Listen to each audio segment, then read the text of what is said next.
Cricket with Ajit में आप सभी का स्वागत है। सॉल्ट के आउट होते गुड़ गोबर किया आरसीबी ने। जिस तरह की स्टार्ट आज आरसीबी ने किया था, ऐसा लग रहा था कि इस धीमी पिच पे जहां पे बॉल थोड़ी सी रुक के आ रही है, स्पिनर्स को हेल्प कर रही है, उस पिच पे 220 230 बनाने के लिए एक बार फिर से जबरदस्त शुरुआत कर चुकी है आरसीबी की टीम। लेकिन वही हुआ, फिल शॉर्ट रन आउट के रूप में आउट हुए और उसके बाद पूरा ही हालात बदल गया, जज्बात बदल गया, पिच का बिहेवियर बदल गया। जब तक सॉल्ट बैटिंग कर रहे थे तब तक ऐसा लग रहा था कि पिच आज भी 220 230 वाली है, लेकिन सॉल्ट के आउट होते पिच का मिजाज ही बदल गया। और जिस तरह से स्पिनर्स ने अटैक करी है आरसीबी के बल्लेबाजों के ऊपर में, और जिस तरह की खराब शॉटें मार मार के आरसीबी के बल्लेबाज 220 बनाने के चक्कर में आउट हुए हैं, पूरी तरह से गुड़ गोबर करके रख दिया। आरसीबी की टीम कभी आपको अर्श पे पहुंचाती है तो कभी आपको फर्श पे पहुंचा देती है। वही किया, आज सीधे अर्श से फर्श तक गिराया आरसीबी की टीम ने। और जहां पे अपने ही वो होम कंडीशन में नहीं जीत रही है, तो कैसे बिलीव कर पाओगे कि ये आरसीबी की टीम एक बार फिर से प्लेऑफ खेलेगी, उसके बाद फाइनल सेमीफाइनल खेलेगी और जीतेगी भी? क्या इस बार कप नमदे होगा? ऐसी बारबरता वाली बैटिंग देख करके मुझे तो नहीं लगता है, क्योंकि जिस तरह की बल्लेबाजी है आरसीबी के पास में, कोलैप्स करने की कोई ज़रूरत ही नहीं थी आज के मैच में।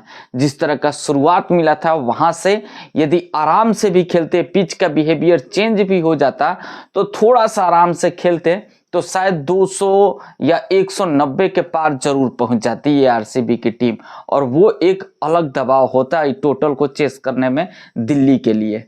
लेकिन ऐसा नहीं हुआ। 220-30 बनाने के चक्कर में 169 रनों पे ही सिमट गई आरसीबी की टीम। और वो तो भला हो अंत में टीम डेविड की जबरदस्त बल्लेबाजी की कि यहां तक भी पहुंच पाई, वरना 140 तक सिमट रही थी आरसीबी की टीम। वहीं पे यदि दिल्ली की बात करें तो दिल्ली इस 169 रनों का पीछा करने उतरी और शुरुआत कुछ खास नहीं रहा। मैं आपको बता दूं कि दिल्ली 3 ओवर में ही अपना 2 विकेट गिरा दिया, और जो उनके ओपनर बल्लेबाज थे वो दोनों के दोनों आउट होकर के चले गए सिर्फ 10 रनों के स्कोर में ही। लेकिन उसके बाद केएल राहुल है तो मुमकिन है। केएल राहुल जब से इस टीम में शामिल हुए हैं, शुरुआत के पहला मैच छोड़ दे उसके बाद से, तो ये टीम और मजबूत हो गई है। और केएल राहुल के बिना जब ये टीम 200 चेस कर दिया था, तो अब तो केएल राहुल है तो कोई डर ही नहीं है। और वैसी ही पारी खेली केएल राहुल ने, जबरदस्त 93 रनों की, जिसके बदौलत ये टीम 6 विकेट से अर्जित की जीत। और वहीं पे स्टप्स ने उनका जबरदस्त साथ दिया। एक समय में 4 विकेट गिर चुका था और उसके बाद भी 110 रनों की जरूरत थी और रन रेट लगातार बढ़ते जा रहा था। लेकिन कहीं ना कहीं केएल राहुल और स्टप्स की जबरदस्त बल्लेबाजी और अच्छी पार्टनरशिप की वजह से इस मैच को 2 ओवर रहते हुए ही जीत लिया। खास तौर से मैच तो बदल गया जब बारिश आई, तो मैच का शायद टर्निंग पॉइंट मैं बारिश ही कहूंगा, क्योंकि बारिश आने के पहले तक आराम से केएल राहुल खेल रहे थे। उनका सोच शायद ये था कि 20 ओवर लेके जाएंगे, लेकिन बारिश के टाइम में जो डीएलएस सिस्टम के आधार पे 115 रन उस टाइम तक बना लेना चाहिए था, लेकिन उस टाइम नहीं बना पाई थी दिल्ली। और उस ओवर के खत्म होते होते जबरदस्त बल्लेबाजी करी केएल राहुल ने और 22 रन बटोरे हैजलवुड की गेंदबाजी पे, जिसके बदौलत वहां से पूरा ही मैच एक तरह से खत्म हो गया। क्योंकि 115 तो बनाई ही बनाई आरसीबी की टीम, और उसके बाद उस ओवर में 22 रन आने के बाद मोमेंटम पूरी तरह से आरसीबी से हटके अब डीसी के तरफ शिफ्ट हो गया। और वहां से केएल राहुल और स्टप्स ने पीछे देखा ही नहीं। आखिर में भी छक्का मार के केएल राहुल ने इस मैच को जीत कराया।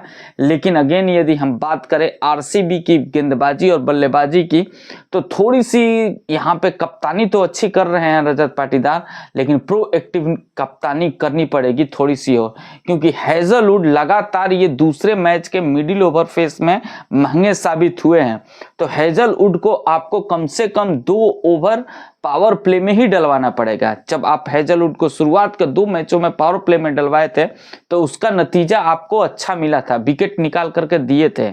लेकिन अब पिछले 2 मुकाबले से हेजलवुड को पीछे गेंदबाजी कराया जा रहा है, जिसके वजह से जब उनको मिडिल फेस में गेंदबाजी के लिए लेके आया जा रहा है 14 ओवर में, 15 ओवर में, तो वहां पे महंगे साबित हो रहे हैं, जहां से मैच पूरी तरह से चेंज हो जा रहा है। मुंबई के साथ में भी खेले गए मुकाबले में जब वो बॉलिंग करने के लिए आए थे और उसी ओवर के बाद हार्दिक पांड्या ने पूरा तरह से मैच ही बदल कर रख दिया था उस ओवर में 22 से ऊपर रन मार के, और आज भी यही हुआ। हेजलवुड आए और उस वक्त पे जहां पे आरसीबी को एक अच्छी ओवर चाहिए थी, विकेट चाहिए था, यदि नहीं भी विकेट तो कम से कम 10 या 8 रनों की ओवर चाहिए था, और उस ओवर में 22 रन खर्च कर दिया हेजलवुड, जिसके बदौलत ये पूरा ही मैच चेंज हो गया। वहीं यदि हम बारिश की थोड़ी सी भी दोष दे सकते हैं, क्योंकि जब बारिश आई उसके बाद पिच पे पानी पड़ा, गेंद गीला होना चालू हो गया, और उसके बाद सुरेश शर्मा भी बॉलिंग करने आए तो उनके हाथों में गेंद जमा नहीं, जिसके वजह से वो भी महंगे साबित हो गए। यदि बारिश नहीं आता तो शायद मैच कुछ और सिचुएशन तक जा सकता था, शायद इतनी आसानी से दिल्ली नहीं जीतती इस मैच को, लेकिन बारिश तो थोड़ा सा यहाँ पे खलल डाला ही।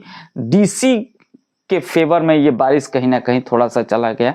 यदि हम डीसी के लिए बात करें तो डीसी को समझना होगा कि उनके जो 2 ओपनर बल्लेबाज है, फाफ डु प्लेसिस और ऑस्ट्रेलियाई युवा बल्लेबाज, यहाँ पे उनको थोड़ा सा धीर गंभीर होकर खेलना पड़ेगा। फाफ डु प्लेसिस तो खैर चलो वो अपना पारी को संभाल लेंगे अगले मैच में, लेकिन लगातार 5 मैचों से फेल होते, 4 मैचों से फेल होते आ रहे हैं उनके बल्लेबाज, ऑस्ट्रेलियन बल्लेबाज, मुझे उनका नाम नहीं ध्यान आ रहा है।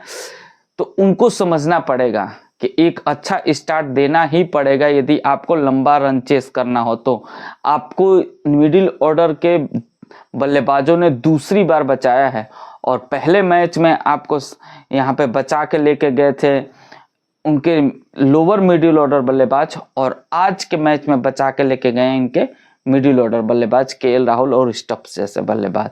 तो कुछ तो सोचना पड़ेगा दिल्ली को भी। आने वाले मैचेस अभी काफ़ी तगड़े होंगे, और जब दिल्ली में खेलेगा तो और मैच तगड़ा होगा। और अब दिल्ली टॉप पे है, अपने 4 मुकाबले जीत लिया है। आने वाले मैचेस में दिल्ली चुनौती पेश करेगी और भी कई बड़े टीमों को।